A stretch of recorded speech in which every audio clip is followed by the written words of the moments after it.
अस्सलाम सामीन, welcome to my channel voice of Mona. हमारी आज की स्टोरी का नाम है बदगुमानियाँ।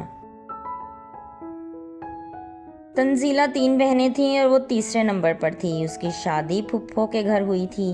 आहत इकलौता था। उसकी भी 3 बहनें थीं। आहत की अपनी बहनों से जरा नहीं बनती थी। उसका अपना जनरल स्टोर था। उसकी बहनें तंजीला को हर वक्त बदगुमान करती रहती। तंजीला का आहत से झगड़ा होता रहता। आहत जहाँ जाता सबसे घुल मिल जाता। उसकी ये आदत भी तंजीला को बुरी लगती थी। वक्त गुजर रहा था, दोनों में बदगुमानियां बढ़ती जा रही थीं। इधर तंजीला की बहन के लिए रिश्ता आया। उसकी शादी की तैयारी होने लगी। वो दरमियान वाली थी। बड़ी की पहले ही शादी हो चुकी थी, वो आखिरी थी। आहत भी बढ़ चढ़ के सारे काम कर रहा था। शादी का खाना भी आहत ही दे रहा था। शादी का दिन आ गया। तंजीला खुद तैयार होने पार्लर चली गई, लेकिन आहत के कपड़े नहीं निकाले। वो भी काम कर रहा था। उसकी बहनें भी आ गई। उन्होंने आहत से कहा, तुम तो नौकर ही बन गए हो, अब तो कपड़े चेंज कर लो। आहत को भी महसूस हुआ। वो रूम में चला गया, वहाँ कपड़े ढूंढे, फिर प्रेस करने लगा। उससे फील हुआ कि तंजीला को उसके कपड़े तैयार करके जाना चाहिए था। बारात के आने का टाइम था। वो अभी तैयार ही हो रहा था कि बारात आ गई।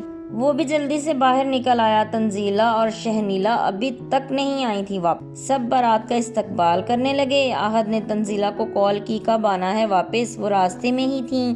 बारात के आने का भी बोल दिया था आहत ने। थोड़ी देर बाद वो आ गई। आहत ने बोला, इतनी देर लगा दी। हाँ तो क्या हुआ, तुम्हें क्यों तकलीफ हो रही है? सबके सामने बदतमीजी कर रही थी। आहत वहाँ से हट गया। उसे गुस्सा आ रहा था उसके रवैये की वजह से। वो सबसे खींचा था। सबने महसूस किया। शादी का घर था, फिर रुखसती हो गई। अभी वो निकले ही थे कि कॉल आ गई कि उनका बहुत बुरा एक्सीडेंट हो गया था। वो हॉस्पिटल पहुंचे तो क्यामत ही लग रही थी उस वक्त। वो पूरा खानदान हादसे का शिकार था। काफी लोग जख्मी थे। 4 की डेथ हो चुकी थी, जिनमें दूल्हा भी था। शहनीला को शदीद चोटें आई थीं। वो सीरियस थी। सफ़े मातम बिछ चुकी थी। शहनीला की हालत की वजह से शहनीला की सारी फैमिली का रो रो कर बुरा हाल था। अभी तो रुखसत किया था, क्या पता था कि ये सब हो जाएगा। आहत भी उनके साथ ही था। शहनीला को ब्लड की जरूरत थी। आहत का ब्लड मैच कर गया।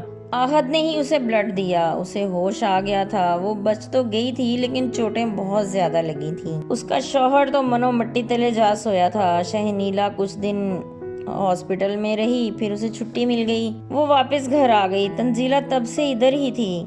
आहत आज वापस जा रहा था। उसने उसे बोला, घर चलें? उसने कहा, नहीं, अभी मेरी जरूरत है यहाँ। शहनीला ठीक नहीं है, तुम जाओ। वो घर आ गया। घर पहुंचा तो बहनों ने घेर लिया। पता नहीं क्या क्या बोले जा रही थी।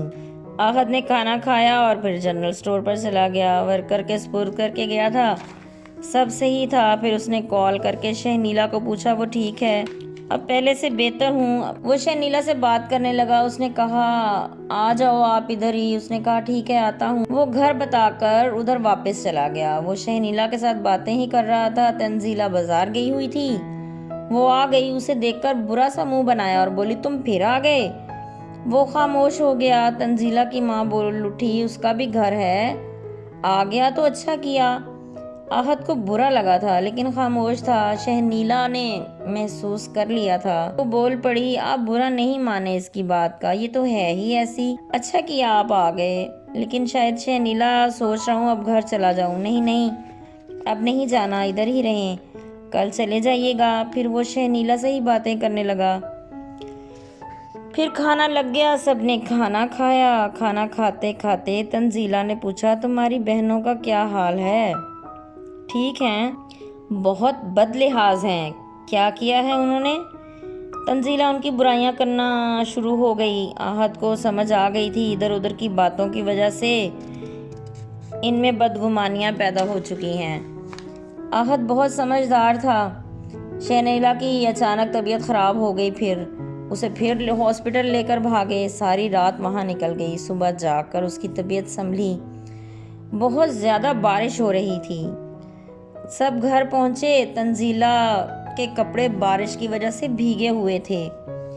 वो रूम में चेंज करने गई। फैन ऑन करने के लिए स्विच दबाया, उससे करंट लगा।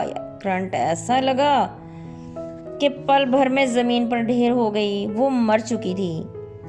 मौत का फरिश्ता शायद उसे ही लेने आया था। کسی کو یقین نہیں آ رہا تھا اس کی موت کا۔ کوہرام مچ گیا، احد بھی گمسم تھا، یہ کیا ہو گیا؟ اسے ٹائم ہی نہیں ملا تھا اس کو سمجھانے کا۔ تنزیلہ کی ماں بے ہوش ہو گئی تھی، سب ڈر رہے تھے کہیں کسی کو اور کچھ نہ ہو جائے۔ شہنیلا کی بھی طبیعت خراب تھی۔ جیتے رہیے، خوش رہیے، ملتے ہیں اگلی کہانی کے ساتھ۔